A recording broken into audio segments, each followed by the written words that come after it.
Hello friends, आपके अपने YouTube channel Krishna question fact में स्वागत है। देखिए फ्रेंड्स, आपने थंबनेल में जो है कि देखा था कि बीपीएससी टीआरई 3.0 में भूगोल के सारे प्रश्न जो है कि पूछे गए हैं विथ प्रूफ। यानी कि फ्रेंड्स, प्रूफ आपको देखना है कि सारे प्रश्न जो है कि आपके कहाँ से पूछे गए थे। तो फ्रेंड्स देखिए, सभी प्रश्नों को हम लोग जो है कि प्रूफ के साथ भी देखेंगे। और आपने ये भी थंबनेल में देखा है कि भूगोल की जो है कि टेंशन अब ख़त्म। तो फ्रेंड्स, वीडियो में सबसे पहले लास्ट तक बने रहिएगा, तभी जो है कि आपको पूरा जो है कि क्या चीज़ है तभी समझ में आएगा। और फ्रेंड्स, टीआरई 4.0 के लिए भूगोल यहाँ से पढ़ना है। यानी कि आप जब तक पूरी वीडियो नहीं देखेंगे तब तक जो है कि आपको समझ में नहीं आएगा कि जो है कि आपके जो है कि सभी प्रश्न जो है कि कहाँ से पूछे गए हैं। तो फ्रेंड्स, ये देखिए, हमने जो है कि ये टीआरई 3 का जो है कि प्रश्न है 6 to 8 का। और देखिए, ये 9th के एनसीईआरटी के पेज नंबर जो है कि और 9th के एनसीईआरटी के पेज नंबर 20 से जो है कि ये प्रश्न पूछा गया है। तो फ्रेंड्स, ऐसे ही जो है कि मैं बहुत सारे प्रश्नों को टीआरई 3 के जो है कि यहाँ पे कलेक्ट किया हूँ।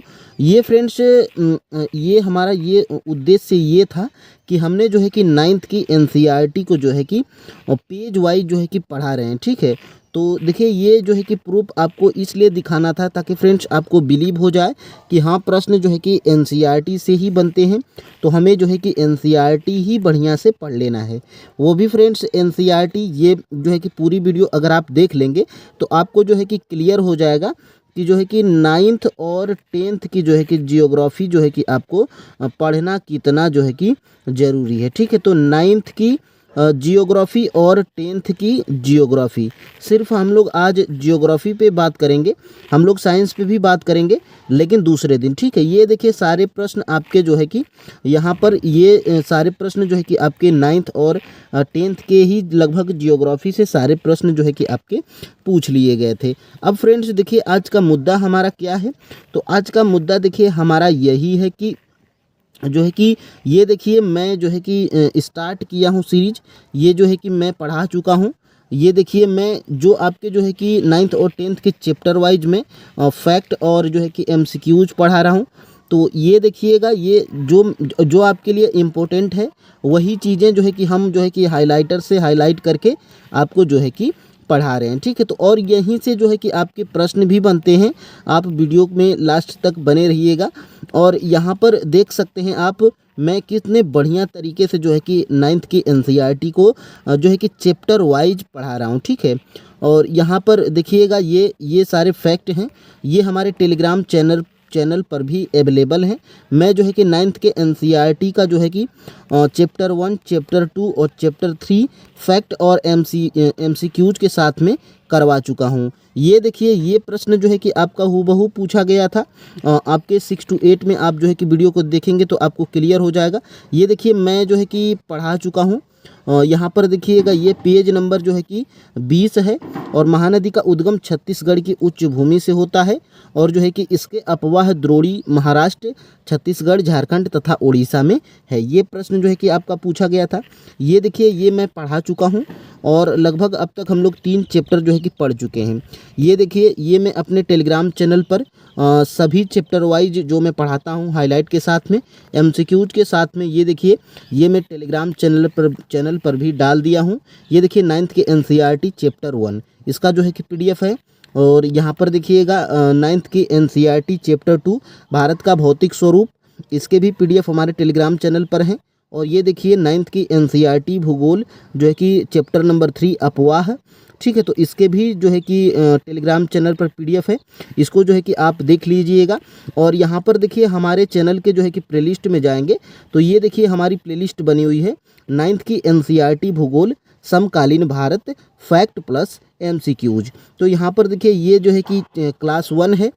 यहाँ पर आपको दिख रहा होगा, ये देखिए अध्याय 1 है, अध्याय 2 है और यहाँ पर थोड़ा सा नीचे आएंगे तो देखिए अध्याय नंबर 3 है। तो देखिए फ्रेंड्स, बहुत ही जो है कि बढ़िया तरीके से एमसीक्यूज और फैक्ट बिल्कुल बुक से ही हाईलाइट करके पढ़ाया गया है। तो यहाँ पर इन वीडियो को जो है कि आप देख लीजिएगा। ठीक है, सबसे पहले आपको जो है कि प्रूफ देखना है। तो प्रूफ आप जो है कि सबसे पहले वीडियो में लास्ट तक बने रहिएगा और इन प्रश्नों को जो है कि आप प्रूफ के साथ में देख लीजिएगा। सबसे पहले वीडियो को आप 2x पे करिएगा, फास्ट करिएगा और जो है कि आप जो है कि सभी प्रश्नों को जो है कि बढ़िया तरीके से देखिएगा। सभी प्रश्न TRE 3 के आपके जियोग्राफी के 9th और 10th की NCERT से ही पूछे गए हैं, ठीक है। तो फ्रेंड्स वीडियो में लास्ट तक बने रहिएगा, बिल्कुल वीडियो को जो है कि पूरा देखिएगा, ठीक है। तो अब हम लोग जो है कि स्टार्ट करेंगे और जो है कि सभी प्रश्नों को जो है कि बारी बारी से हम लोग देखेंगे, ठीक है। यह भी दिखाने के लिए बहुत मेहनत करनी पड़ती है, ठीक है। तो फ्रेंड्स देखिए, हमारा वीडियो बनाने का सिर्फ एक ही उद्देश्य है कि आप TRE 4 में अच्छा स्कोर कर पाओ और फ्रेंड्स क्या पढ़ना है यह आपको पता लग सके, ठीक है। तो फ्रेंड्स यहाँ पर देखिए, यह आपको जियोग्राफी का 15 नंबर का यह प्रश्न आपको दिख रहा होगा। यहाँ पर देखिए, निम्न हिमाचल तथा शिवालिक के बीच में स्थित लंबवत घाटी को किस नाम से जाना जाता है। देखिए फ्रेंड्स, यह क्या है, तो यह आपका SCERT है और यह आपका NCERT है, ठीक है। तो फ्रेंड्स यहाँ पर थोड़ा सा अगर आप यहाँ पर नीचे देखेंगे तो देखिए फ्रेंड्स, निम्न हिमाचल तथा शिवालिक के बीच स्थित लंबवत घाटी को दून के नाम से जाना जाता है। कुछ प्रसिद्ध दून हैं देहरादून, कोटली दून एवं पाटली दून, ठीक है। तो फ्रेंड्स इससे आप सिर्फ दून लगा सकते हैं, लेकिन आयोग माना है उपयुक्त में से एक से अधिक। अगर आप यहाँ पर क्लास 9th की SCERT के पेज नंबर अगर 20 पे देखेंगे तो फ्रेंड्स यहाँ पर देखिए, यह हिमालय का सबसे नवीन पर्वतीय भाग है। इसमें कुछ विस्तृत घाटियाँ हैं जिसे दून या द्वार भी कहा जाता है। यहाँ पर आप देख सकते हैं दून या द्वार। तो फ्रेंड्स देखिए, दून या द्वार, तो इसमें द्वार भी दिया है, इसीलिए BPSC माना है ऑप्शन नंबर D को। क्यों फ्रेंड्स, क्योंकि बिहार के SCERT के बुक में दून या द्वार दोनों को दिया गया है, इसीलिए BPSC केवल D आंसर मानी है, ठीक है। तो प्रूफ के साथ आप देख सकते हैं आपके प्रश्न कहाँ से पूछे जा रहे हैं। यह प्रश्न आपको किसी बुक में नहीं मिलेंगे इतनी आसानी से। अगर आप SCERT पढ़ते हैं और फ्रेंड्स आप क्या करते हैं, SCERT और NCERT का शार्ट नोट बना लेते हैं। देखिए, हम एग्ज़ाम से पहले आपको NCERT और SCERT सभी बुक को 6 से 12 तक हम पढ़ाएंगे, क्योंकि फ्रेंड्स देखिए यहाँ पर यह प्रश्न आपके सभी प्रश्न आपके NCERT के SCERT से और फ्रेंड्स बन रहे हैं, ठीक है। तो देखिए यहाँ पे देखिए, जियोग्राफी का जो है कि यहाँ पर 16 नंबर का जो प्रश्न है, यहाँ पर देखिए, गंगा एक्शन प्लान का प्रथम चरण किस वर्ष प्रारंभ किया गया था। तो देखिए यह आपकी बुक है और किस क्लास की बुक है।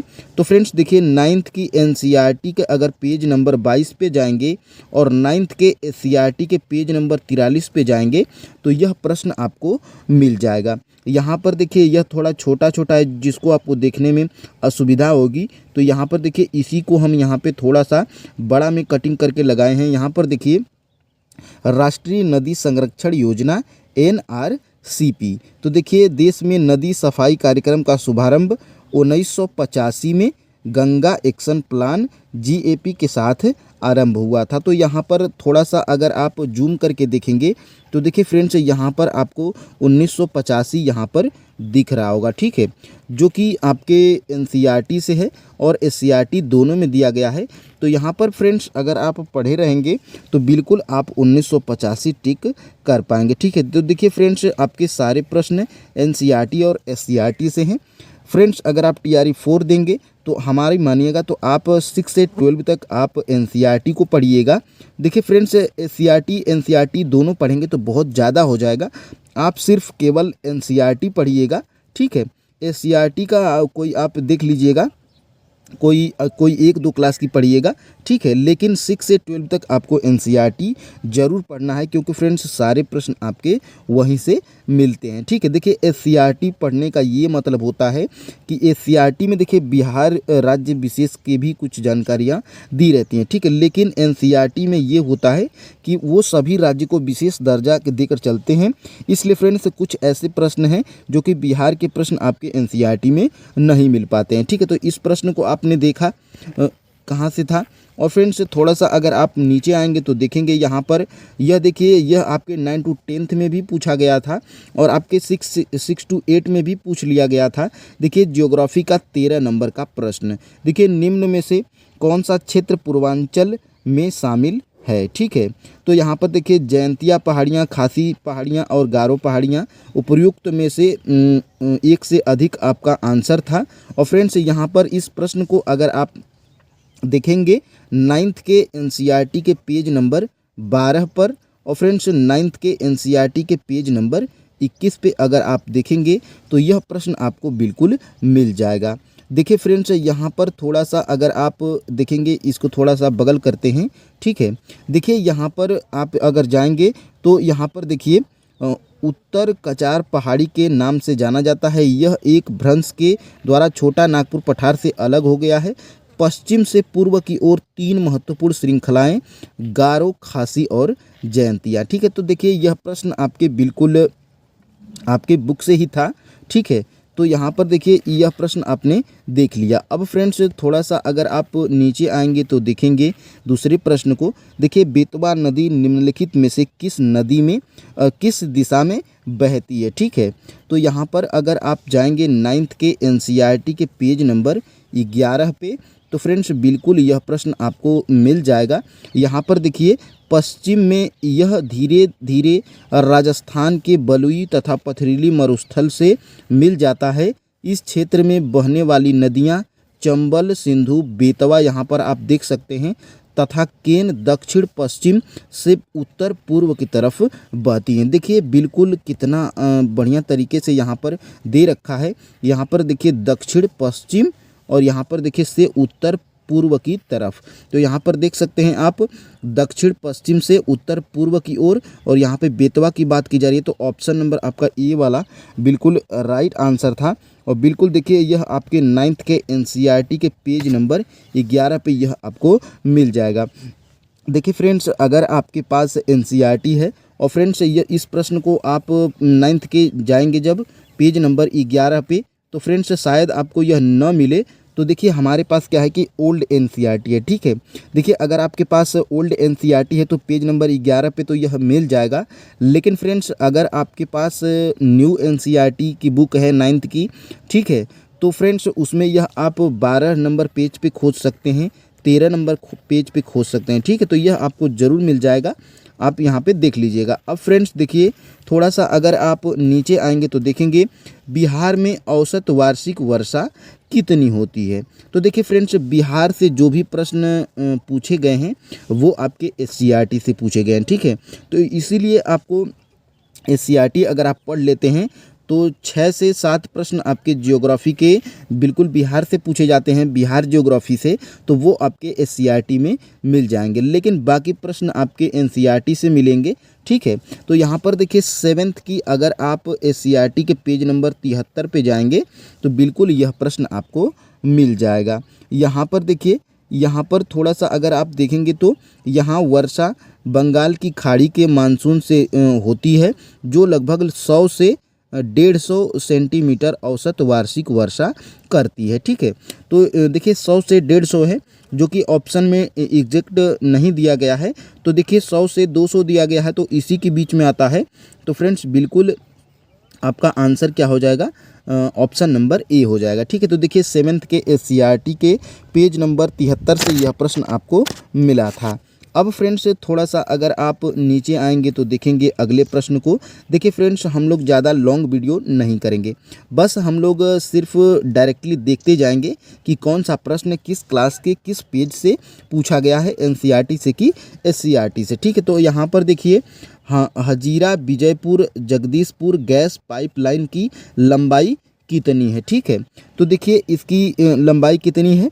तो यहाँ पर देखिए बात करेंगे अगर आप एनसीईआरटी की, तो एनसीईआरटी में देखिए गेल द्वारा निर्मित पहली 1700 किलोमीटर लंबी Hazira Vijaypur Jagdishpur HVJ cross country gas pipeline ने मुंबई हाई और बसीन गैसों क्षेत्रों को पश्चिम और उत्तरी विभिन्न करके उर्वरी बिजली और औद्योगिक परिसरों से जोड़ा है। ठीक है, तो देखिए 1700 इसमें दिया गया है एनसीईआरटी में।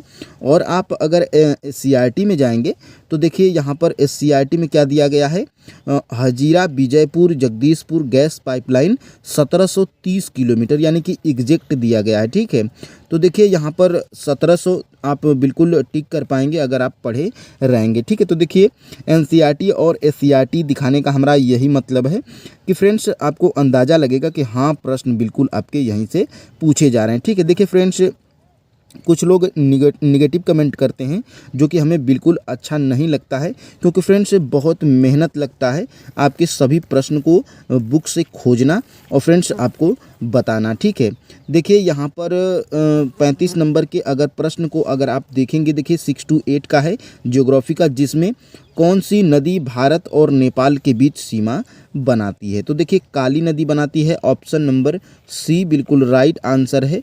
यह आप अगर 11th के एनसीईआरटी के पेज नंबर अगर 23 पे जाएंगे तो यह प्रश्न बिल्कुल आपको मिल जाएगा। देखिए पेज नंबर यह 23 वाला है, जो कि इतना बड़ा है जो कि आपको जूम करने पर भी अच्छा नहीं दिखेगा। तो यहाँ पर आप देख सकते हैं, इसीलिए हम यहाँ पे इतने वाले भाग को कट करके यहाँ पर लगा दिए हैं। यहाँ पर देखिए शारदा या सरयू नदी का उद्गम नेपाल हिमालय में मिलाम हिमनद में है, जहां इसे गौरी गंगा के नाम से जाना जाता है। यह भारत नेपाल सीमा के साथ बहती हुई, जहां इसे काली या चाइक कहा जाता है। ठीक है, तो यहाँ पे आप याद रख सकते हैं और फ्रेंड्स पढ़े रहेंगे तो बिल्कुल आप इस प्रश्न को सही टिक कर पाएंगे। ठीक है, देखिए फ्रेंड्स इनसे बहुत सारे प्रश्न आप देखिए, शारदा या सरयू नदी का उद्गम स्थल नेपाल हिमालय में मिलाल हिमनद में है, तो यह भी प्रश्न शायद आगे पूछा जा सकता है। तो फ्रेंड्स इसीलिए आपके लिए एनसीईआरटी और एससीईआरटी मोस्ट इम्पोर्टेंट है। अब देखिए फ्रेंड्स यहाँ पर आप देख सकते हैं मैग्नीज का उपयोग कहाँ किया जाता है। तो फ्रेंड्स देखिए मैग्नीज का उपयोग कहाँ किया जाता है। तो फ्रेंड्स देखिए मैग्नीज का उपयोग कहाँ पर किया जाता है, अगर आप यहाँ पे एनसीईआरटी में देखेंगे तो देखिए इसका उपयोग ब्लीचिंग पाउडर, कीटनाशक दवाएं व पेंट बनाने में किया जाता है। तो इससे आपका क्लियर नहीं होगा, लेकिन अगर आप यहाँ पे देखेंगे 10th की एससीईआरटी के पेज नंबर 89 पे अगर आप देखेंगे तो यहाँ पर देखिए क्या दिया गया है। तो यहाँ पर देखिए बैटरियों के निर्माण में इसका उपयोग शुष्क बैटरियों के निर्माण में, फोटोग्राफी, चमड़ा एवं माचिस उद्योग में भी होता है। ठीक है, तो यहाँ पर देखिए दिया गया है जो कि फोटोग्राफी और बैटरी उद्योग और माचिस उद्योग। तो यहाँ पे देखिए आयोग डी माना था, इसीलिए माना था क्योंकि बिहार अपने एससीईआरटी में यह दे रखा है। ठीक है, तो देखिए अगर आपको दिख नहीं रहा होगा तो आप यहाँ पे थोड़ा सा अगर आप जूम करेंगे तो देख सकते हैं आप यहाँ पर बैटरियों के निर्माण, फोटोग्राफी, चमड़ा एवं माचिस उद्योग में। तो देखिए माचिस भी उद्योग आपके ऑप्शन में दिया है, बैटरियों के निर्माण में और फोटोग्राफी, यानी कि तीनों ऑप्शन आपके बिहार के एससीईआरटी में दे रखा है, इसीलिए फ्रेंड्स आयोग डी माना था। अब देखिए यहाँ पर प्राकृतिक संसाधनों के संरक्षण के लिए अफ्रीकी सम्मेलन किस वर्ष आयोजित किया गया था। तो देखिए 10th की अगर आप बिहार की 10th की एससीईआरटी की बुक को पेज नंबर 66 पे अगर आप जाएंगे तो यहाँ पर आप देखेंगे कि वन्य जीव के संरक्षण के 2 या 2 से अधिक राष्ट्र समूहों के द्वारा अंतर्राष्ट्रीय समझौते के अंतर्गत नियम तथा कानूनी प्रावधान बनाए गए प्राकृतिक संसाधनों के संरक्षण पर 1968 में अफ्रीकी कन्वेंशन अंतर्राष्ट्रीय महत्व के, यहाँ पर देखिए कन्वेंशन 1971 था, विश्व प्राकृतिक एवं सांस्कृतिक धरोहर संरक्षण एवं रक्षा अधिनियम 1972 अंतर्गत बनाया गया था। तो यहाँ पर देखिए 1968 आपको यहाँ पर दे रखा है, जो कि यहाँ पर आप देख सकते हैं। ठीक है, तो देखिए फ्रेंड्स 1968 अफ्रीकी कन्वेंशन, तो यह अगर आप पढ़े रहेंगे तो बिल्कुल फ्रेंड्स आप इस प्रश्न को टिक कर पाएंगे और 1 नंबर आपका जो है कि आसानी से मिल जाएगा 1968। तो देखिए आयोग सी माना था क्योंकि अपने एससीईआरटी में दे रखा है। ठीक है, तो देखिए अब हम लोग आगे बढ़ेंगे और यहाँ पर देखेंगे कुछ और प्रश्नों को। देखिए 53 नंबर के प्रश्न को देखेंगे। देखिए आप कंफ्यूज नहीं होंगे, 6 to 8 का यह जियोग्राफी का प्रश्न है। ठीक है, जियोग्राफी में देखिए जो सामान्य पेपर में 8 प्रश्न पूछे गए थे जियोग्राफी के, ये उनके प्रश्न हैं, और 40 प्रश्न जो जिनका जियोग्राफी सब्जेक्ट है यह उनका भी है। ठीक है, तो देखिए यहाँ पर 53, भारत में पानी का सर्वाधिक उपयोग किस प्रयोजन के लिए किया जाता है? तो सिंचाई के लिए किया जाता है। देखिए आप अगर 12th की एनसीईआरटी के पेज नंबर 43 पे अगर आप जाएंगे तो देखिए यह प्रश्न आपको मिल जाएगा। देखिए पारंपरिक रूप से भारत एक कृषि प्रधान अर्थव्यवस्था और इसकी जनसंख्या का लगभग 2/3 भाग कृषि पर निर्भर है। इसलिए पंचवर्षीय योजनाओं में कृषि उत्पादन को बढ़ाने के लिए सिंचाई के विकास को एक अति उच्च प्राथमिकता प्रदान की गई थी। तो देखिए फ्रेंड्स, यह भारत की वर्तमान की जल की मांग सिंचाई। ठीक है, तो देखिए यह प्रश्न आपके एनसीईआरटी से ही था। ठीक है, 12th की एनसीईआरटी के जब आप जाएंगे ज्योग्राफी में तो पेज नंबर 43 पे यह प्रश्न आपको मिल जाएगा। अब फ्रेंड्स देखिए आगे बढ़ेंगे और देखिए बिहार दिवस मनाया जाता है। तो देखिए बिहार दिवस क्यों मनाया जाता है? तो देखिए ऑप्शन नंबर बी वाला, 22 मार्च को बंगाल प्रेसिडेंसी से अलग होने के उपलक्ष्य में। तो देखिए यह आपके 9th के एनसीईआरटी के पेज नंबर 59 पर दिया गया है, जो कि सबसे पहले ही हम बता चुके थे आपको, पहला प्रश्न यही बताए थे। देखिए क्या आप जानते हैं 22 मार्च 1912 में बिहार राज्य की स्थापना हुई थी। इसी दिन को बिहार दिवस के रूप में प्रतिवर्ष मनाया जाता है। तो देखिए 9th के एनसीईआरटी के पेज नंबर 59 पे यह प्रश्न आपका दे रखा था। ठीक है, तो देखिए अब हम लोग थोड़ा सा आगे जाएंगे और यहाँ पर देखेंगे भारत में ज्वारी एवं तरंग ऊर्जा उत्पादन के लिए अधिक अनुकूल परिस्थितियाँ कहाँ पाई जाती हैं? तो खंबात की खाड़ी में। ठीक है, ऑप्शन नंबर सी। यहाँ पर देखिए 10th की एससीईआरटी के पेज नंबर 119 पे जाएंगे अगर आप, तो यहाँ पर आप देख सकते हैं खंबात की खाड़ी सबसे अनुकूल है, जहाँ पर देखिए ज्वारी तथा तरंग ऊर्जा। ठीक है, और यही पूछा था ज्वारी एवं तरंग ऊर्जा, और यहाँ पे देखिए खंबात की खाड़ी सबसे अनुकूल है। ठीक है, तो खंबात की खाड़ी आपका आंसर था। यह देखिए आपके 10th के एनसीईआरटी के पेज नंबर 119 पे यह प्रश्न बिल्कुल आपका दिया था। ठीक है, तो देखिए सारे प्रश्न आयोग आपका यहीं से बनाता है, एनसीईआरटी से और एससीईआरटी से। ठीक है, देखिए आयोग न कि आपका जो है कि अदर बुक से बनाता है। देखिए सभी प्रश्न आपके एनसीईआरटी और एससीईआरटी से बनते हैं, ताकि फ्रेंड्स सिलेबस में आपके वही सारे प्रश्न हैं। ठीक है, यह प्रश्न देखिए झारखंड का घाटशिला किस खनिज उत्पादन के लिए प्रसिद्ध है? देखिए यह प्रश्न आपके न एनसीईआरटी से मिला है।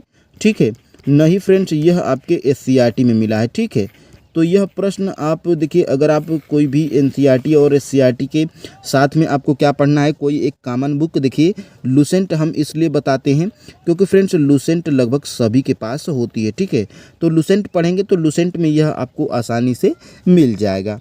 अब फ्रेंड्स देखिए आगे बढ़ेंगे तो थोड़ा सा देखेंगे यहाँ पर भारत में ऐसा कौन सा प्रथम राज्य है जिसने सभी घरों के लिए छत पर वर्षा जल संचय को कानूनी रूप से अनिवार्य बना दिया है? देखिए बहुत ही तगड़ा प्रश्न है। देखिए 10th के एनसीईआरटी के पेज नंबर 34 पे यह प्रश्न दिया गया है, एक रोचक तथ्य। ठीक है, देखिए तमिलनाडु एक ऐसा राज्य है जहाँ पूरे राज्य से हर घर में छत वर्षा जल संग्रहण ढांचों का बनना आवश्यक कर दिया गया है। ठीक है, तो यहाँ पर देखिए प्रश्न अगर आप पढ़े रहेंगे, एनसीईआरटी पढ़े रहेंगे 6 से 12 तक, तो देखिए उसमें 10 जरूर पढ़े रहेंगे।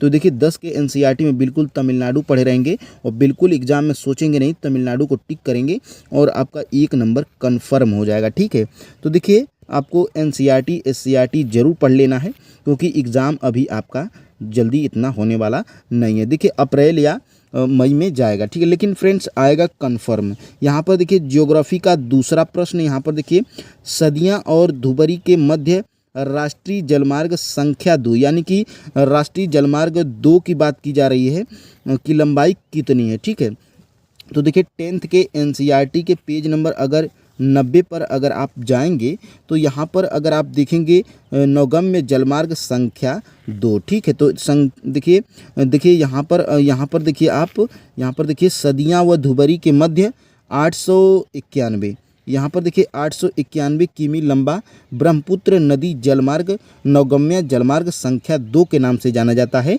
891। तो देखिए 891 अगर आप पढ़े रहेंगे तो अगर आपको ऑप्शन में नहीं दिखेगा तो तुरंत आप ऑप्शन नंबर ई टिक करेंगे, उपर्युक्त में से कोई नहीं। ठीक है, तो देखिए उपर्युक्त में से कोई नहीं आपका आंसर है, क्योंकि यहाँ पर देखिए सदिया व धुबरी के मध्य 891 किमी लंबा ब्रह्मपुत्र नदी जल मार्ग है। ठीक है, तो देखिए 10th के एनसीईआरटी के पेज नंबर 90 पे यह प्रश्न आपको मिल जाएगा। अब फ्रेंड्स देखिए आगे बढ़ेंगे और यहाँ पर देखेंगे बेनूर जहाँ अत्यधिक सिंचाई कार्यों के साक्ष्य मिले हैं कहाँ पर स्थित है, यानी कि बेनूर कहाँ पर स्थित है यह आपको बताना है। तो देखिए फ्रेंड्स 10th की एनसीईआरटी के पेज नंबर अगर 28 पे जाएंगे तो यह प्रश्न आपको मिल जाएगा। देखिए फ्रेंड्स वेनूर, यहाँ पर देखिए, यहाँ पर आप ध्यान से देखिए वेनूर है। ठीक है, वेनूर कर्नाटक में है। ठीक है, तो तुरंत आप कर्नाटक टिक करेंगे और 1 नंबर आपका कंफर्म हो जाएगा, जो कि टीआरई 3 में यह प्रश्न पूछा गया था 6 to 8 के जियोग्राफी में, जिसका हम लोग एनालिसिस कर रहे हैं। तो फ्रेंड्स देखिए आप अगर एनसीईआरटी और एससीईआरटी पढ़े रहेंगे तो आपके बहुत सारे प्रश्न सही हो जाएंगे। ठीक है, तो फ्रेंड्स देखिए आप अच्छा स्कोर जरूर कर पाएंगे। देखिए कुमाऊं हिमालय निम्नलिखित में से किसके मध्य स्थित है, यानी कि कुमाऊं हिमालय जो है कि किसके मध्य स्थित है। ठीक है, तो यहाँ पर देखिए 9th की एनसीईआरटी के पेज नंबर 10 पे जाएंगे तो देखिए हिमालय का पश्चिम से पूर्व की ओर वर्गीकरण। देखिए यहाँ पर 2 नंबर आप देख रहे होंगे, हिमालय कुमाऊं हिमालय जो कि सतलुज एवं काली नदी के बीच में स्थित है। ठीक है, तो देखिए फ्रेंड्स सतलुज और काली नदी आपके ऑप्शन नंबर सी में दिया गया है, तो बिल्कुल आपका आंसर ऑप्शन नंबर सी हो जाएगा, जो कि आयोग भी यही माना था। तो फ्रेंड्स देखिए ऑप्शन नंबर सी आपका बिल्कुल राइट आंसर हो जाएगा। देखिए 10th के एनसीईआरटी के पेज नंबर 10 पे यह प्रश्न आपको मिल जाएगा। देखिए फ्रेंड्स बार बार हम बता रहे हैं, अगर आप टीआरई 4 में सफलता लेना चाहते हैं तो हमारी बात मानिएगा, आप एनसीईआरटी और एससीईआरटी जरूर पढ़िएगा और लुसेंट को कम से कम 10 या 20 बार पढ़िएगा। ठीक है, आपका अच्छा स्कोर आएगा। देखिए फ्रेंड्स आपको भटकने से कोई फ़ायदा नहीं है। ठीक है, आप बस क्या करिए कि किसी की बात मत मानिए, 6 से 12 तक आप एनसीईआरटी ले लीजिए और लुसेंट ले लीजिए। ठीक है, लुसेंट ले लीजिए और एक देखिए स्पीडी का जो है कि करंट अफेयर्स ले लीजिए। ठीक है, बस आप इतना पढ़िए। और फ्रेंड्स देखिए रीजनिंग मैथ के लिए हम आपको बता चुके हैं, रीजनिंग मैथ के लिए देखिए मैथ के लिए आपको ज़्यादा लोड नहीं लेना है। मैथ के लिए आपको क्या करना है कि बस आपको बीपीएससी जो कि बीपीएससी का जो मेन एग्ज़ाम होता है सिविल सेवा वाला, बस आप 69वीं तक उसमें मैथ और रीजनिंग के सभी प्रश्नों को सॉल्व कर लीजिएगा, उससे बाहर आपके नहीं जाएंगे, सिर्फ अंकों का हेरफेर देखा गया है। ठीक है, तो मैथ और रीजनिंग आप बीपीएससी के पूर्वावलोकन से कर लीजिएगा और 6 से 12 तक आप एनसीईआरटी पढ़ लीजिए सभी सब्जेक्ट वाइज। और फ्रेंड्स देखिए बस आप स्पीडी का करंट अफेयर्स ले लीजिए, बस आपको इतना करना है। देखिए आप टीआरई 4 में अच्छा स्कोर कर पाएंगे। देखिए ज्योग्राफी का 5 नंबर का जो प्रश्न है, निम्नलिखित में से कौन सा राज्य बांस ड्रिप सिंचाई प्रणाली के लिए जाना जाता है। ठीक है, तो देखिए यहाँ पर मेघालय जाना जाता है, ऑप्शन नंबर ए वाला बिल्कुल राइट आंसर है। और इसको भी अगर आप प्रूफ के साथ देखना चाहते हैं तो देखिए यहाँ पर 10th की एनसीईआरटी के पेज नंबर अगर 34 पे जाएंगे तो देखिए बांस ड्रिप सिंचाई प्रणाली, और यहाँ पे आपको दिख रहा होगा मेघालय। ठीक है, तो मेघालय बिल्कुल आपका राइट आंसर है। देखिए यहाँ पे बांस ड्रिप सिंचाई, और यहाँ पे देखिए मेघालय में नदियों व झरनों के मध्य के जल को बांस द्वारा बने पाइप द्वारा एकत्रित करके 200 वर्ष पुरानी विधि प्रचलित है। ठीक है, तो यहाँ पे देखिए बांस ड्रिप सिंचाई मेघालय। अगर आप पढ़े रहेंगे 10th की एनसीईआरटी तो यह आपको प्रश्न मिल जाएगा। और फ्रेंड्स देखिए बिल्कुल आपका ऑप्शन नंबर ए वाला बिल्कुल राइट हो जाएगा। ठीक है, अब देखिए यहाँ पर थोड़ा सा अगर आप जाएंगे नीचे तो देखिए बिल्कुल 1 नंबर का प्रश्न है, यह बिल्कुल टॉप लेवल का प्रश्न है। देखिए जियोग्राफी का 6 नंबर का प्रश्न, देखिए बिल्कुल एग्जैक्ट यहीं से पता चलता है कि फ्रेंड्स आयोग आपका एनसीईआरटी से ही प्रश्न बनाता है और एससीईआरटी से ही। ठीक है, तो देखिए भारत के पश्चिम तट पर स्थित कोंकण रेलवे को किस समस्या का सामना करना पड़ता है। यह प्रश्न हम 100% गारंटी के साथ कह सकते हैं कि किसी भी कॉमन बुक जनरल नॉलेज में नहीं मिलेगा, क्योंकि फ्रेंड्स यह सिर्फ एनसीईआरटी में ही दिया गया है। देखिए 10th के एनसीईआरटी के पेज नंबर 88 पे अगर आप जाएंगे तो देखेंगे यहाँ पर देखिए यहाँ पे देखिए पश्चिम तट से कोंकण रेलवे के विकास ने यात्री व वस्तुओं के आवागमन को सुविधाजनक बनाया है। यद्यपि यहाँ असंख्य समस्याएं भी हैं, जैसे भूस्खलन तथा किसी किसी भाग में रेलवे ट्रैक का धंसना। ठीक है, तो देखिए यहाँ पर भूस्खलन और ट्रैक का धंसना, देखिए उपर्युक्त में से एक से अधिक आपका आंसर था ऑप्शन नंबर डी। ठीक है, तो देखिए 10th के एनसीईआरटी के पेज नंबर 88 पे यह प्रश्न आपको मिल जाएगा। ठीक है, तो देखिए कितना बढ़िया यहाँ पे पता चलता है। तो फ्रेंड्स देखिए आज के लिए इतना ही, क्योंकि फ्रेंड्स देखिए खोजने में बहुत ज़्यादा टाइम लग जाता है, तो हम इतना ही प्रश्न अभी आपका जो है कि एनसीईआरटी को पढ़ के इतना ही प्रश्न खोज पाए हैं। लगभग आपके अभी 20 प्रश्न बच रहे हैं। ठीक है, 20 प्रश्न आपके बच रहे हैं। तो फ्रेंड्स इन 20 प्रश्नों को हम कल एनालिसिस करवाएंगे, आप कल वाली वीडियो जरूर देखिएगा। और फ्रेंड्स देखिए अगर हम आपके लिए थोड़ा भी मेहनत कर पा रहे हैं तो फ्रेंड्स प्लीज़ चैनल को सब्सक्राइब करिएगा और फ्रेंड्स वीडियो को ज़्यादा से ज़्यादा शेयर करिएगा और फ्रेंड्स वीडियो को लाइक भी जरूर कीजिएगा और फ्रेंड्स एक प्यारा सा कमेंट जरूर करिएगा, ताकि फ्रेंड्स हमें देख कर उसको क्या मिलता है तो थोड़ा सा मोटिवेट हो जाते हैं और फ्रेंड्स अच्छा लगता है। ठीक है, और फ्रेंड्स कुछ लोग निगेटिव कमेंट करते हैं, तो देखिए निगेटिव कमेंट आप कितना भी बढ़िया पढ़ाएंगे, निगेटिव कमेंट करने वाले नहीं रुकने वाले हैं। अब कुछ लोग कहते हैं कि सर आप व्यूज़ के चक्कर में आप सिर्फ प्रश्नों को बताते हैं कि किस बुक से फंसा था। ठीक है, आप पढ़ाते कुछ नहीं हैं। तो देखिए फ्रेंड्स आप हम बताएंगे कि सभी प्रश्न आपके कहाँ कहाँ से पूछे गए थे। तो TRE 4 में सिर्फ आप उन बुक को ले लीजिएगा और पढ़ लीजिएगा, आपका अच्छा स्कोर हो जाएगा। तो फ्रेंड्स देखिए अगर किसी को यह पसंद नहीं है तो बिल्कुल वो वीडियो को स्किप भी कर सकता है तो फ्रेंड्स यह प्रश्न आपको मिल जाएगा। देखिए 17 नंबर का प्रश्न, किन पहाड़ियों में कॉफ़ी की अरेबिका किस्म को आरंभिक तौर पर शुरू किया गया था? तो देखिए फ्रेंड्स 10th की एनसीईआरटी का पेज नंबर 43 खोलेंगे तो यह आपको मिलेगा। और फ्रेंड्स देखिए भारतीय कॉफ़ी अपनी गुणवत्ता के लिए विश्वविख्यात है। हमारे देश में अरेबिका किस्म की कॉफ़ी पैदा की जाती है। ठीक है, तो देखिए कहाँ पर की जाती है, तो यहाँ पर देखिए फ्रेंड्स बाबू बुदन पहाड़ियों से हुई थी इसकी शुरुआत। ठीक है, तो यही पूछा जा रहा है कि अरेबिका किस्म को आरंभिक तौर पर कहाँ से शुरू किया गया था, तो बाबू बुदेन की पहाड़ियों से। ठीक है, तो बिल्कुल आप आंसर बी को ट्रिक करते और फ्रेंड्स आपका 1 नंबर कन्फर्म हो जाता अगर फ्रेंड्स आप एनसीईआरटी पढ़े रहते। ठीक है, देखिए अब हम लोग आगे बढ़ेंगे। देखिए फ्रेंड्स हम लोग ज़्यादा लॉन्ग वीडियो को नहीं करेंगे, सिर्फ हम लोग प्रश्न को देखेंगे और फ्रेंड्स आपके किस क्लास के एनसीईआरटी या एससीईआरटी से प्रश्न पूछे गए हैं उनको प्रूफ को हम लोग देखेंगे। तो देखिए यहाँ पर मोटे कणों वाली जलोढ़ मिट्टी सबसे अधिक कहाँ पर पाई जाती है? तो देखिए यहाँ पर 9th की अगर एनसीईआरटी के पेज नंबर 9 को खोलेंगे तो फ्रेंड्स यहाँ पर आप देख पाएंगे कि यहाँ पर देखिए मोटे कण वाली मृदाएँ पाई जाती हैं और यहाँ पर आप देख सकते हैं तराई क्षेत्र देख सकते हैं, जैसे द्वार चो क्षेत्र और तराई में आमतौर पर पाई जाती है। तो बिल्कुल आपका आंसर तराई हो जाता और फ्रेंड्स आपका आंसर बिल्कुल राइट हो जाता अगर आप 9th की एनसीईआरटी पढ़े रहते। ठीक है, तो देखिए फ्रेंड्स ये आपके प्रश्न सारे प्रूफ के साथ आप देख सकते हैं।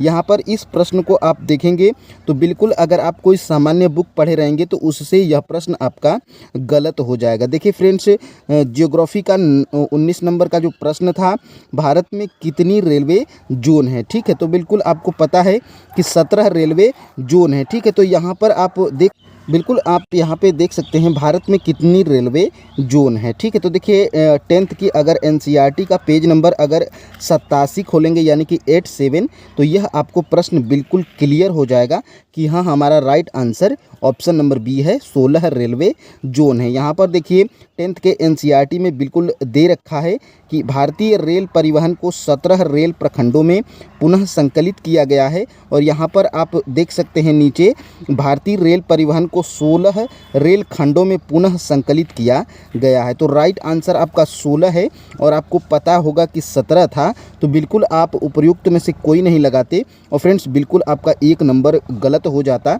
यहाँ पर देखिए ऑप्शन नंबर बी हमारा राइट आंसर हो जाएगा। ठीक है, अब फ्रेंड्स हम लोग आगे देखेंगे, देखिए निम्नलिखित में से कौन से प्रमुख कपास उत्पादक राज्य हैं। तो देखिए इसमें बड़ा ही कन्फ्यूजन है, लेकिन 10th की एनसीईआरटी में यहाँ पर देखिए 10th के एनसीईआरटी के पेज नंबर 45 पर और यहाँ पर देखिए 10th के एससीईआरटी के पेज नंबर 143 पर बिल्कुल क्लियर लिखा गया है कि यहाँ पर देखिए पककर तैयार होने में 6 से 8 महीने लगते हैं। महाराष्ट्र, गुजरात, मध्य प्रदेश, कर्नाटक, आंध्र प्रदेश, तेलंगाना, तमिलनाडु, पंजाब, हरियाणा और उत्तर प्रदेश कपास के लिए मुख्य उत्पादक राज्य हैं। ठीक है, तो देखिए गुजरात, कर्नाटक, मध्य प्रदेश और यहाँ पर आप देख सकते हैं महाराष्ट्र, पंजाब, हरियाणा भी है, गुजरात, तेलंगाना, पंजाब भी है। इसलिए फ्रेंड्स आपका आंसर क्या हो जाएगा, ऑप्शन नंबर डी, उपर्युक्त में से एक से अधिक। लेकिन फ्रेंड्स अगर आप एनसीईआरटी या एससीईआरटी पढ़े रहेंगे तो बिल्कुल आपको आंसर क्या हो जाएगा कि सटीक पता रहेगा और आप बिल्कुल सही विकल्प को ट्रिक कर पाएंगे। ठीक है, तो देखिए अब हम लोग यहाँ पर देखेंगे, तो देखिए यह आपका प्रश्न 10th की जो है कि एनसीईआरटी से पेज नंबर 45 पे और 10th की एससीईआरटी के पेज नंबर 143 पे बिल्कुल यहाँ पर दे रखा है। ठीक है, तो देखिए फ्रेंड्स आगे बढ़ेंगे और यहाँ पर देखेंगे हम लोग निम्नलिखित में से कौन सी श्रृंखला निम्न हिमालय में सबसे लंबी है। तो देखिए फ्रेंड्स यहाँ पर अगर आप देखेंगे 9th की एनसीईआरटी के पेज नंबर 8 पे अगर आप पढ़ेंगे तो फ्रेंड्स बिल्कुल आपको यहाँ पर क्लियर हो जाएगा। यहाँ पर थोड़ा सा अगर आप जूम करेंगे तो देखेंगे, जबकि पीर पंजाल श्रृंखला सबसे लंबी और सबसे महत्वपूर्ण श्रृंखला है, धौलाधर एवं महाभारत श्रृंखलाएं भी महत्वपूर्ण हैं। ठीक है, तो पीर पंजाल यहाँ पर आपको बिल्कुल क्लियर हो जाएगा, यहाँ पर सबसे लंबी। ठीक है, तो देखिए पीर पंजाल आपके आंसर ऑप्शन नंबर बी में दे रखा है, तो बिल्कुल आपका आंसर बिल्कुल राइट हो जाता है। और यहाँ पर देखिए 9th के एनसीईआरटी के पेज नंबर 8 पे यह दे रखा है। अब फ्रेंड्स थोड़ा सा अगर आप नीचे आएंगे, देखिए फ्रेंड्स ये सब हम एनालिसिस इसलिए करवा रहे हैं क्योंकि फ्रेंड्स जो है कि आप TRE 4 का एग्ज़ाम अगर देंगे तो इससे ज़रूर आपको लाभ होगा। और फ्रेंड्स बिल्कुल आप कंफ्यूज नहीं होंगे कि सर हमें TRE 4 के लिए कौन सी बुक पढ़नी चाहिए, एससीईआरटी पढ़नी चाहिए या एनसीईआरटी पढ़नी चाहिए। ठीक है, तो देखिए हम लास्ट में वो भी बताएंगे कि TRE 4 के लिए आपको क्या क्या पढ़ना है। लेकिन फ्रेंड्स यहाँ पर सभी प्रश्नों को हम लोग पहले प्रूफ के साथ देखेंगे कि कहाँ से पूछे गए हैं। देखिए ज्योग्राफी का 22 नंबर का जो प्रश्न है, बिहार का प्रमुख गन्ना उत्पादक जिला कौन सा है। तो देखिए बिल्कुल यहाँ पर आपके एससीईआरटी से दिया गया है। और फ्रेंड्स देखिए हम पेज नंबर लिखना यहाँ पे भूल गए हैं, टाइपिंग में थोड़ा मिस्टेक हो गया होगा। तो यहाँ पर देखिए फ्रेंड्स यहाँ पर हमारे राज्य में गन्ना की खेती के लिए सभी अनुकूल भौगोलिक परिस्थितियां विद्यमान हैं, फिर भी यहाँ गन्ना प्रति हेक्टेयर उत्पादन यहाँ पर आप देख सकते हैं। यहाँ पर थोड़ा सा अगर आप नीचे आएंगे तो देखेंगे कहाँ पर दिया गया है, गन्ने के उत्पादन में पश्चिमी चंपारण पहले स्थान पर है, जबकि दूसरे और तीसरे स्थान पर क्रमशः गोपालगंज और पूर्वी चंपारण जिला है। ठीक है, तो देखिए बिल्कुल प्रमुख गन्ना उत्पादन के बारे में यहाँ पर पूछा जा रहा है, तो बिल्कुल आप चंपारण लगाएंगे। लेकिन फ्रेंड्स यहाँ पर पश्चिमी चंपारण है और आप पढ़े रहेंगे तो एग्जैक्ट आंसर आपको पता रहेगा, तो इसीलिए फ्रेंड्स बिल्कुल चंपारण नहीं होगा। देखिए उपर्युक्त में से कोई नहीं आपका आंसर हो जाएगा। ठीक है, अब फ्रेंड्स देखिए अब हम लोग थोड़ा सा आगे जाएंगे तो देखेंगे अगले प्रश्न को। देखिए महानदी का जल तंत्र निम्नलिखित में से किन राज्यों में फैला है। ठीक है, तो देखिए 9th की एनसीईआरटी के पेज नंबर 20 पे अगर देखेंगे तो देखिए महानदी द्रोणी, ठीक है, महानदी का उद्गम छत्तीसगढ़ की उच्च भूमि से है तथा यह उड़ीसा से बहते हुए बंगाल की खाड़ी में मिल जाती है।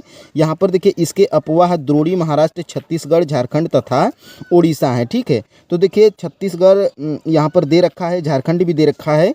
तो देखिए महानदी का जल तंत्र निम्नलिखित में से किन राज्यों में फैला है, तो यहाँ पर देखिए अफवाह के बारे में दिया है, छत्तीसगढ़ भी है ऑप्शन में है और झारखंड भी ऑप्शन में है। तो फ्रेंड्स देखिए उपर्युक्त में से कोई नहीं आपका आंसर होगा, ऑप्शन नंबर डी आपका राइट आंसर हो जाएगा। देखिए 9th के एनसीईआरटी के पेज नंबर 20 पे अगर देखेंगे, देखिए फ्रेंड्स हम प्रूफ इसलिए दिखाते हैं ताकि फ्रेंड्स आपको बिलीव हो जाए कि हाँ प्रश्न वहीं से आ रहे हैं। पेज नंबर बताने का हमारा सिर्फ यही मकसद है कि फ्रेंड्स आप अगर आपके पास होगी एनसीईआरटी की बुक तो आप वहाँ पे देख सकते हैं। देखिए अगर पेज नंबर 20 पे नहीं होगा तो देखिए अगर हमारे पास क्या है कि हमारे पास ओल्ड एनसीईआरटी रखी हुई है, ठीक है, तो हम ओल्ड एनसीईआरटी के पेज नंबर से बताते हैं। अगर आपके पास न्यू एनसीईआरटी होगी तो आप 21 पे देखेंगे या 22 पे देखेंगे तो यह प्रश्न बिल्कुल आपको मिल जाएगा। अब फ्रेंड्स देखिए आगे हम लोग बढ़ेंगे तो थोड़ा सा नीचे आएंगे तो देखेंगे पश्चिमी हिमालय में नदी की धारा का रास्ता बदलने वाली वहिकाओं को किस नाम से जाना जाता है। तो देखिए इस प्रश्न को हम लोग थोड़ा सा जूम करके देखेंगे। देखिए फ्रेंड्स यहाँ पर देखिए 10th की एनसीईआरटी के पेज नंबर, अगर आप कहाँ पर जाएंगे, पेज नंबर 31 पे। देखिए 10th की एनसीईआरटी के पेज नंबर 31 पे जाएंगे तो यहाँ पर देखिए सबसे पहले यहाँ पर क्या लिखा गया है, पहाड़ी और पर्वतीय क्षेत्रों में लोगों ने गुल याद रखेंगे अथवा कुल पश्चिमी हिमालय जैसी वहिकाएं नदी की धारा का रास्ता बदलकर खेतों में सिंचाई के लिए बनाई जाती हैं। तो गुल या कुल, तो देखिए दोनों आपके विकल्प में दिया गया था। तो देखिए गुल या यहाँ पे देखिए सिर्फ गुल दिया गया था ऑप्शन में, तो बिल्कुल गुल या कुल कहते हैं, दोनों नाम एक ही है। तो आपका ऑप्शन नंबर बी वाला बिल्कुल राइट आंसर था। देखिए ज्योग्राफी का 24 नंबर का प्रश्न, देखिए 10th के एनसीईआरटी के पेज नंबर 31 पे यह उपलब्ध है, ठीक है। अब फ्रेंड्स थोड़ा सा अगर आप नीचे जाएंगे तो देखेंगे यहाँ पर थारनथवेट के जलवायु वर्गीकरण के अनुसार पूर्वी बिहार किस प्रकार की जलवायु का प्रतिनिधित्व करता है, ठीक है। तो देखिए इसका उल्लेख 7th के एससीईआरटी के पेज नंबर 73 पे जाएंगे तो यहाँ पर दे रखा है, लेकिन आपके विकल्प के अनुसार यह बिल्कुल ऑप्शन को क्लियर नहीं हो पाता है, लेकिन यहाँ पर दिया गया है, आप इसको पढ़ सकते हैं, ठीक है। अब देखिए थोड़ा सा अगर आप नीचे जाएंगे तो देखेंगे, देखिए फ्रेंड्स वेम्बनाड झील भारत के निम्नलिखित में से किस राज्य में स्थित है। तो देखिए यह प्रश्न हमें न एनसीईआरटी में मिला, न ही फ्रेंड्स एससीईआरटी में मिला, लेकिन किसी सामान्य बुक को जैसे आप लुसेंट को पढ़ेंगे तो यहाँ पर यह आपका आंसर मिल जाएगा। वेम्बनाड झील केरल में है। और यहाँ पर देखिए 27 नंबर का प्रश्न है, यहाँ पर देखिए 27 नंबर का प्रश्न है, निम्नलिखित में से कौन सा बंदरगाह स्थल है, ठीक है। तो देखिए 10th के एनसीईआरटी के पेज नंबर 91 पे जाएंगे तो देखिए यहाँ पर देखिए क्या दिया गया है, यहाँ पर दिया गया है, यहाँ पर देखिए विशाखापट्टनम स्थल से घिरा गहरा व सुरक्षित पत्तन है, ठीक है। तो विशाखापट्टनम आपका जो है कि राइट आंसर हो जाएगा, ठीक है। और देखिए जियोग्राफी का 28 नंबर का अगर आप प्रश्न देखेंगे तो देखिए 2011 की जनगणना के अनुसार भारत की कुल जनसंख्या में बिहार की जनसंख्या कितने प्रतिशत थी। देखिए फ्रेंड्स टीआरई 1 हो या टीआरई 2 हो या टीआरई 3 हो या टीआरई 3 का जो कैंसिल वाला एग्ज़ाम था उसमें लगभग 4 एग्ज़ाम टीआरई के हो चुके हैं। उसमें फ्रेंड्स 2011 की जनगणना में सभी पोर्शन में प्रश्न पूछे गए हैं, चाहे वो पीआरटी हो, चाहे वो 6 to 8 हो, चाहे वो 9 to 10 हो, चाहे वो 11-12 हो, या तो फ्रेंड्स टीजीटी हो या पीजीटी हो, सभी में जनगणना 2011 से प्रश्न बिल्कुल पूछे गए हैं। और यहाँ पर देखिए पूछा गया है तो 2011 की जनगणना के अनुसार भारत की कुल जनसंख्या बिहार की कुल जनसंख्या की कितने प्रतिशत है। तो फ्रेंड्स देखिए यहाँ पर अगर आप देखेंगे तो हम यहाँ पर देखिए बता रहे हैं 8.6% है, ठीक है, लेकिन 8.6% आपके विकल्प में नहीं दिया गया है, तो उपयुक्त में से कोई नहीं आपका आंसर हो जाएगा। तो फ्रेंड्स देखिए 2011 की जनगणना आपके एनसीईआरटी में भी है, लेकिन एससीईआरटी में भी है, लेकिन फ्रेंड्स विस्तार से नहीं दिया गया है, वहाँ से क्लियर नहीं होता है। तो फ्रेंड्स देखिए 2011 की जनगणना अगर आप टीआरई 4 का एग्ज़ाम देते हैं तो आप विस्तार से पढ़ लेंगे, ठीक है, कहीं और से, ठीक है। अब देखिए अब हम लोग थोड़ा सा अगर आप नीचे जाएंगे तो देखेंगे ज्योग्राफी का 29 नंबर का प्रश्न है, निम्नलिखित में से कौन सा शहर सिंधु व गंगा नदी प्रणालियों के जल विभाजक पर स्थित है, ठीक है। तो यहाँ पर अगर आप जाएंगे तो देखेंगे यहाँ पर देखिए अम्बाला नगर सिंधु तथा गंगा नदी तंत्रों के बीच जल विभाजक पर स्थित है, ठीक है। बिल्कुल सेम प्रश्न एग्जैक्ट उठा के आपके 9th के एनसीईआरटी के पेज नंबर 19 से यह प्रश्न पूछा गया, ठीक है। आप प्रूफ के साथ भी यहाँ पर देख सकते हैं, ठीक है। तो यहाँ पर अम्बाला आप बिल्कुल टिक कर सकते हैं, ठीक है, ऑप्शन नंबर बी। अब फ्रेंड्स थोड़ा सा अगर आप नीचे जाएंगे तो देखेंगे कटनी में उत्पादित प्रमुख खनिज कौन सा है। तो कटनी में उत्पादित देखिए भारत में बॉक्साइट, तो बॉक्साइट आपका राइट आंसर है। निक्षेप मुख्यतः अमरकंटक पठार मैकाल पहाड़ियाँ तथा बिलासपुर कटनी के पठारी प्रदेश में पाए जाते हैं। तो देखिए यहाँ पर बिल्कुल आपका राइट आंसर बक्साइट है। यहाँ पर देख सकते हैं आप 10th की एनसीईआरटी के पेज नंबर 56 को अगर आप पढ़ेंगे तो बिल्कुल यह प्रश्न आपको मिल जाएगा। अब फ्रेंड्स थोड़ा सा अगर आप नीचे जाएंगे तो देखेंगे कब लक्षद्वीप मिनिकॉय तथा एमिन द्वीप का नाम बदलकर लक्षद्वीप रखा गया, कब रखा गया। तो देखिए फ्रेंड्स यहाँ पर अगर आप 9th के एनसीईआरटी के पेज नंबर अगर आप 31 पे जाएंगे तो बिल्कुल यह प्रश्न, तो इस प्रश्न को आप प्रूफ के साथ देख सकते हैं 9th के एनसीईआरटी के पेज नंबर 31 पे। देखिए फ्रेंड्स यहाँ पर केरल के मलाबार तट के पास लक्षद्वीप की स्थिति को ज्ञात कीजिए। द्वीपों का यह समूह छोटे, यहाँ पर देख सकते हैं पहले इनको लक्षद्वीप, मिनिकॉय तथा एमन द्वीप के नाम से जाना जाता था। 1973 में इनका नाम लक्षद्वीप रखा गया। यह 32 वर्ग किलोमीटर के छोटे क्षेत्र में फैला है। ठीक है, तो देखिए एग्जैक्ट प्रश्न यहीं से बना है, यह आप यहाँ पे देख सकते हैं और फ्रेंड्स अनुमान लगा सकते हैं कि यह लाइन बिल्कुल 9th के एनसीईआरटी के पेज नंबर 31 से उठाया गया है। देखिए फ्रेंड्स यहाँ पर आपका राइट आंसर क्या हो जाएगा 1973। देखिए यह बिल्कुल आपके कोई भी सामान्य जीके के बुक में नहीं मिलेगा, लेकिन फ्रेंड्स अगर आप एनसीईआरटी पढ़ेंगे तो आप टीआरई 4 में ज़्यादा प्रश्नों को कवर कर पाएंगे। ठीक है, तो देख सकते हैं इस प्रश्न को। अब थोड़ा सा नीचे आएंगे तो देखेंगे ज्योग्राफी का 32 नंबर का प्रश्न, पश्चिमी तट का मध्य भाग किस नाम से जाना जाता है। तो देखिए 10th की एनसीईआरटी का पेज नंबर अगर आप 13 खोलेंगे, देखिए फ्रेंड्स 10th की एनसीईआरटी के पेज नंबर 13 से लगभग आपके टीआरई 3 में 3 प्रश्न पूछे गए हैं। हम प्रूफ के साथ अभी देखेंगे।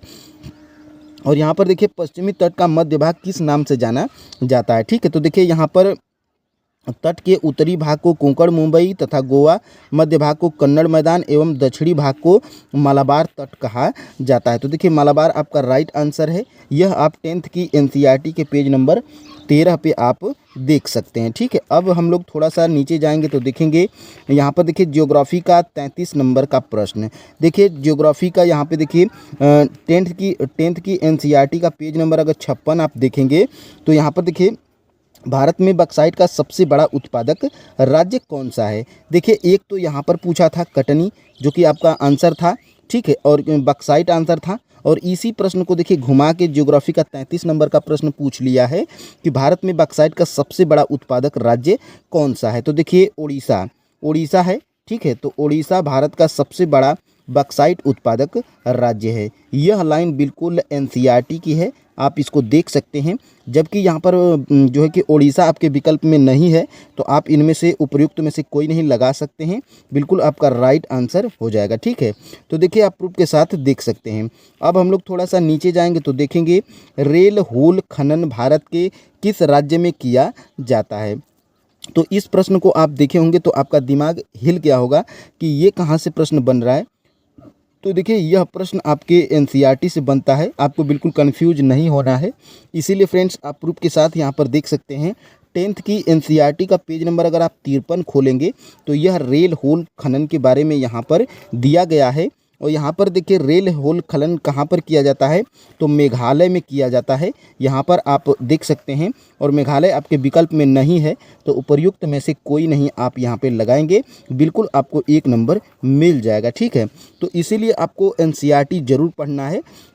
तो देखिए टीआरई 4 के लिए आप एनसीईआरटी जरूर पढ़िएगा 6 to 8 तक और 6 to 12 तक। ठीक है, 6 to 12 तक पढ़ेंगे तो आप कोई भी एग्ज़ाम देंगे, चाहे वो पीआरटी हो, जूनियर हो, टीजीटी हो, पीजीटी हो, 9 to 10 हो, 11 12 हो, सभी में बिल्कुल आप सटीक काम करेगा और फ्रेंड्स आप बिल्कुल अच्छा स्कोर कर पाएंगे और एक सीट पक्की कर पाएंगे। ठीक है, तो अब हम लोग थोड़ा सा यहाँ पे नीचे जाएंगे तो देखेंगे, देखिए फ्रेंड्स फास्ट हम लोग देखेंगे। देखिए यह भारत में सन 1904 में प्रथम सीमेंट उद्योग संयंत्र कहाँ स्थापित किया गया था। देखिए बहुत ही चर्चित प्रश्न है, अगर आप नहीं पढ़े होंगे तो देखिए 10th के अगर एनसीईआरटी के पेज नंबर अगर 78 पे जाएंगे, अगर आपके पास न्यू है तो 79 पे जाएंगे तो बिल्कुल यह प्रश्न आपको मिलेगा, सीमेंट उद्योग। ठीक है, तो देखिए पहला सीमेंट उद्योग 1904 में चेन्नई में लगाया गया था। ठीक है, तो देखिए चेन्नई आपका राइट आंसर हो जाएगा, आपको 1 नंबर मिल जाएगा। ठीक है, तो देखिए 10th के एनसीईआरटी के पेज नंबर 78 पे। ठीक है, अब हम लोग फ्रेंड्स थोड़ा सा नीचे आएंगे तो देखेंगे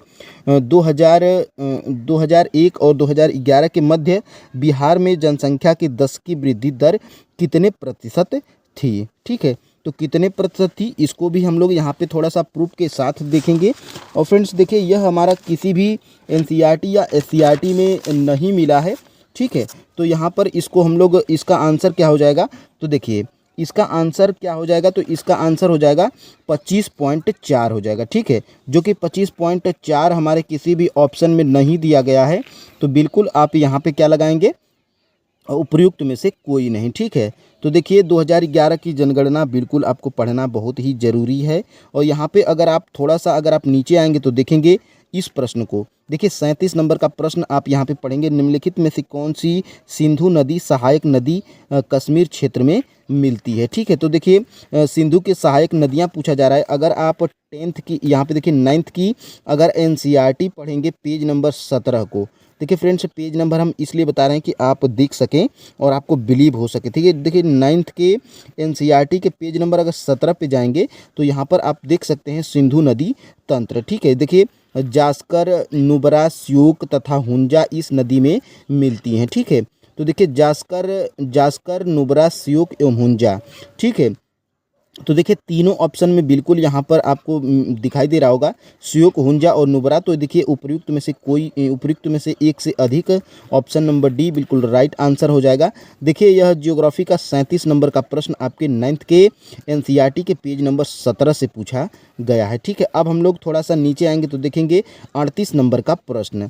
देखिए फ्रेंड्स मालवा का पठार का संबंध किससे है, 38 नंबर का प्रश्न। देखिए 9th के एनसीईआरटी के पेज नंबर अगर 11 पे जाएंगे तो यह प्रश्न आपको बिल्कुल मिल जाएगा। यहाँ पे देख सकते हैं मध्य उच्च भूमि, देखिए मध्य उच्च भूमि तथा दक्कन का पठार है। नर्मदा नदी के उत्तर में प्रायद्वीप पठार का वह भाग जो कि मालवा के पठार के अधिकतर भागों पर फैला है, उसे मध्य उच्च भूमि के नाम से जाना जाता है। यह देखिए हाईलाइट किया गया है और यहाँ पे आप देख सकते हैं यह बिल्कुल लाइन यहीं से बनाई गई है और बिल्कुल आपका राइट आंसर क्या हो जाएगा, ऑप्शन नंबर सी। देखिए कहाँ से प्रश्न पूछा गया है, 6 to 8 का जो है कि जो टीआरई 3 का जो पेपर हुआ था उसमें ज्योग्राफी का 38 नंबर का प्रश्न 9th के एनसीईआरटी के पेज नंबर 11 से यह प्रश्न बनाया गया था। अब हम लोग फ्रेंड्स आखिरी प्रश्न को देखेंगे और देखिए हम लगभग सभी प्रश्नों का एनालिसिस करवा दिए हैं 6 to 8 का ज्योग्राफी का। देखिए अगर आप अच्छा रिस्पॉन्स देते हैं इस वीडियो को तो फ्रेंड्स हम सारे सब्जेक्ट का एनालिसिस इसी तरह करते रहेंगे। और फ्रेंड्स आपको टीआरई 4 में बहुत ही हेल्प होगा कि प्रश्न हमें कहाँ से पूछता है और फ्रेंड्स हमें क्या पढ़ना है, ठीक है। देखिए ज्योग्राफी का 39 नंबर का प्रश्न, देखिए संयुक्त वन संबंध के लिए प्रथम प्रस्ताव किस राज्य ने पारित किया था। तो देख सकते हैं आप यहाँ पर भारत में, यहाँ पर देखिए औपचारिक रूप से इन कार्यक्रमों की शुरुआत 1988 में हुई थी जब उड़ीसा राज्य ने संयुक्त वन प्रबंधन का पहला प्रस्ताव पारित किया था। तो उड़ीसा बिल्कुल आपका राइट आंसर है, ऑप्शन नंबर बी। देखिए फ्रेंड्स 39 नंबर का प्रश्न ज्योग्राफी का, देखिए 10th के एनसीईआरटी के पेज नंबर 23 पे बिल्कुल यह उपलब्ध है, ठीक है। अब हम लोग फ्रेंड्स आखिरी प्रश्न को देखेंगे और यहाँ पर देखिए ज्योग्राफी का 40 नंबर का प्रश्न, बादाम पहाड़ लौह अयस्क की खान कहाँ स्थित है, ठीक है। तो देखिए फ्रेंड्स यह अगर आप 10th की एनसीईआरटी के पेज नंबर अगर 54 पे जाएंगे तो यह प्रश्न आपको मिल जाएगा। देखिए बादाम पहाड़ खदानों से निकाला जाता है। यहाँ पर अगर आप थोड़ा सा देखेंगे तो लौह अयस्क, यहाँ पर देखिए यहाँ से आप देखना स्टार्ट कीजिए, लौह अयस्क मयूरभंज व केदुझर, ठीक है। थोड़ा नाम टेढ़ा मेढ़ा है लेकिन आप यहाँ पे देख सकते हैं मयूरभंज, और मयूरभंज यहाँ पर है और केदुझर, ठीक है, जिलों में। तो देखिए ऑप्शन नंबर सी बिल्कुल आपका राइट आंसर हो जाएगा। देखिए फ्रेंड्स अगर आप एनसीईआरटी पढ़े रहेंगे तो यह प्रश्न बिल्कुल आप बना पाएंगे और देखिए यह लाइन बिल्कुल यहीं से पूछी गई है, ठीक है। तो देखिए सारे प्रश्न आपके एनसीईआरटी से बनते हैं। अब आपको क्या करना है टीआरई 4 के लिए, देखिए मैं टीआरई 4.0 के लिए जियोग्राफी मैं जो है कि पढ़ाना स्टार्ट कर दिया हूँ। देखिए जो मेन पॉइंट हैं उसको मैं हाईलाइट करके चैप्टर वाइज कॉन्सेप्ट और एमसीक्यूज जो है कि पढ़ा रहा हूँ। ये देखिए ये सारे चीज़ हमारे टेलीग्राम चैनल पर है। ये देखिए मैं चैप्टर 1, चैप्टर 2 और चैप्टर 3 जो है कि ख़त्म कर चुका हूँ, ठीक है। तो और इसके सारे जो है कि पीडीएफ आप हमारे टेलीग्राम चैनल पर है, उसको जो है कि आप देख लीजिएगा। और ये देखिए मैं सारे फैक्ट जो है कि आपको पढ़ा चुका हूँ।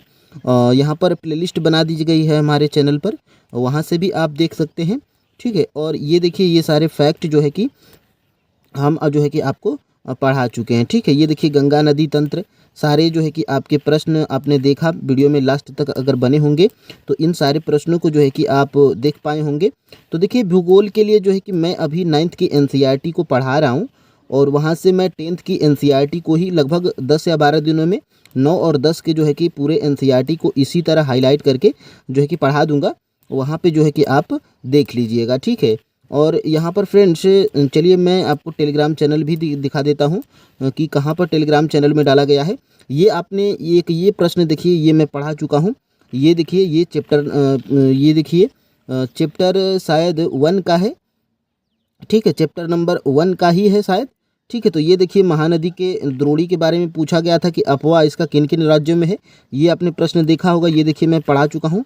तो ऐसे ही मेन टॉपिक को मैं हाईलाइट करके पढ़ाता हूँ और इस चैप्टर से संबंधित एमसीक्यूज को भी करवाता हूँ। ये देखिए चैप्टर 1 हमने करा दिया है, चैप्टर 2 हमने करा दिया है। इनकी सबकी पीडीएफ जो है कि हमारे टेलीग्राम चैनल पर है और टेलीग्राम चैनल की लिंक जो है कि हमारे इस वीडियो के डिस्क्रिप्शन बॉक्स में डाल दिया गया, वहाँ से आप ज्वाइन करके इन सभी। और ये देखिए प्लेलिस्ट बनी है, ये हमने कल कराया था चैप्टर नंबर 3 अफवाह, और ये देखिए मैं 2 दिन पहले कराया हूँ चैप्टर नंबर 2 9th की एनसीईआरटी भारत का भौतिक स्वरूप।